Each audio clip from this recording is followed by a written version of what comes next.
नमस्कार दोस्तों and welcome back to the another video of unfiltered साक्षी।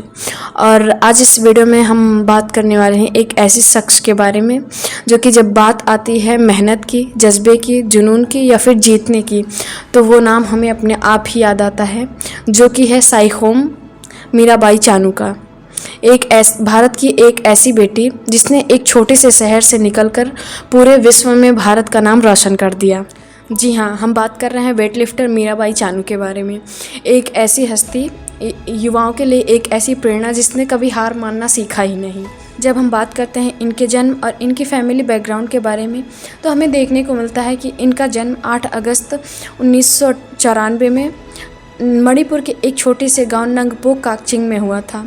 इनके पिता जल विभाग में एक सरकारी कर्मचारी थे और इनकी माता एक गृहिणी थी। आपको बता दें कि इनका परिवार बहुत ही साधारण था। ये 5 भाई बहन थे और मीरा अपने भाइयों बहनों में सबसे छोटी थी।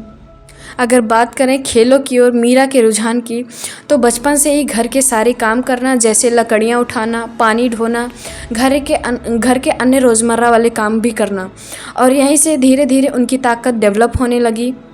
मीरा को बचपन से ही खेलों का बहुत शौक़ था, लेकिन उन्हें सही दिशा सन 2008 में मिली जब उन्होंने वेट लिफ्टिंग को अपना करियर के रूप में अपनाया।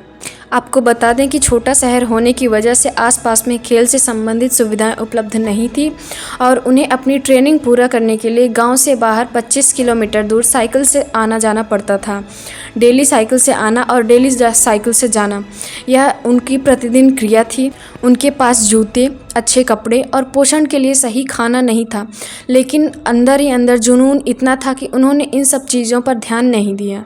इनकी इन्हीं कड़ी मेहनत और लगन का परिणाम हमें देखने को मिलता है सन 2011 में, जब इन्होंने अंडर 15 नेशनल चैम्पियनशिप में गोल्ड मेडल जीता।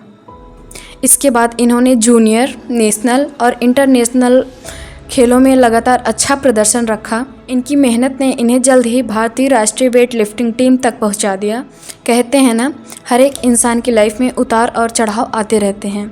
इनकी लाइफ में भी इन्हें सबसे बड़ा झटका तब देखने को मिला जब आया रियो ओलंपिक 2016। पूरा देश उम्मीद कर रहा था कि मीरा भारत के लिए गोल्ड मेडल ज़रूर जीतेंगी, लेकिन उस ओलंपिक में उन्होंने एक भी वेट लिफ्टिंग सफल नहीं की और यह उनके करियर का सबसे बड़ा डाउनफॉल था। उस ओलंपिक के बाद लोगों ने मीरा की बहुत आलोचनाएं की। होता है ना, जब आप हारते हैं तो बोलने के लिए दुनिया खड़ी हो जाती है। कुछ ऐसा ही मीरा के साथ हुआ, लेकिन उन्होंने वहाँ से हार नहीं मानी। उन्होंने उस हार को बताया अपनी सफलता की पहली सीढ़ी। वो कहती हैं कि ये हार मेरी मंजिल का अंत नहीं बल्कि एक नई शुरुआत है। इस हार के बाद मीरा ने और जुनून के साथ अपने कोच और अपनी स्पोर्ट टीम के साथ कड़ी मेहनत करना शुरू कर दिया और वर्ष 2017 में यूएसए वर्ल्ड चैम्पियनशिप में उन्होंने 48 किलोग्राम की कैटेगरी में गोल्ड मेडल जीतकर इतिहास रच दिया। और इसी के साथ आया 2018 का कॉमनवेल्थ गेम्स और उन्होंने उसमें भी गोल्ड मेडल जीता। फिर आया टोक्यो ओलंपिक 2020, जो कि भारत के लिए एक ऐतिहासिक जीत था। 49 किलोग्राम की कैटेगरी में कुल 202 किलोग्राम वजन उठाकर मीरा ने इतिहास रच दिया और सिल्वर मेडल जीता। वे भारत की पहली महिला वेटलिफ्टर बनी जिन्होंने ओलंपिक में सिल्वर मेडल जीता। यह जीत पूरे देश के लिए एक भावुक पल था। प्रधानमंत्री से लेकर आम जनता तक ने उनका स्वागत किया। इनकी इस वीरता और जुनून के लिए भारत सरकार ने वर्ष 2018 में पद्मश्री तथा राजीव गांधी खेल रत्न पुरस्कार से सम्मानित किया, जो कि अब मेजर ध्यानचंद खेल रत्न पुरस्कार के नाम से जाना जाता है। इनका अपनी मंजिल के लिए जुनून और जज्बे को देखते हुए पूरे भारत में इन्हें लौह महिला के नाम से जाना जाने लगा। मीरा ने कई बार बताया है कि रियो ओलंपिक के पश्चात वे डिप्रेशन का शिकार हो चुकी थी, लेकिन अपने जज्बे की वजह से और अपने परिवार के साथ की वजह से उनके कोच ने भी उनका काफ़ी साथ दिया, जिसकी वजह से वे अपना आत्मसम्मान पुनः पा सकी, जो कि हमें ये सिखाता है कि शारीरिक मजबूती के साथ मानसिक मजबूती भी ज़रूरी होती है। मीरा की कहानी हमें सिखाती है कि गरीबी, आलोचना या फिर कोई भी बड़ी से बड़ी बाधा कभी भी हमारा रास्ता रोक नहीं सकती है। अगर दिल में जुनून हो और मेहनत करने का जज्बा हो तो आपका बड़े से बड़े सपना स्वीकार हो सकता है।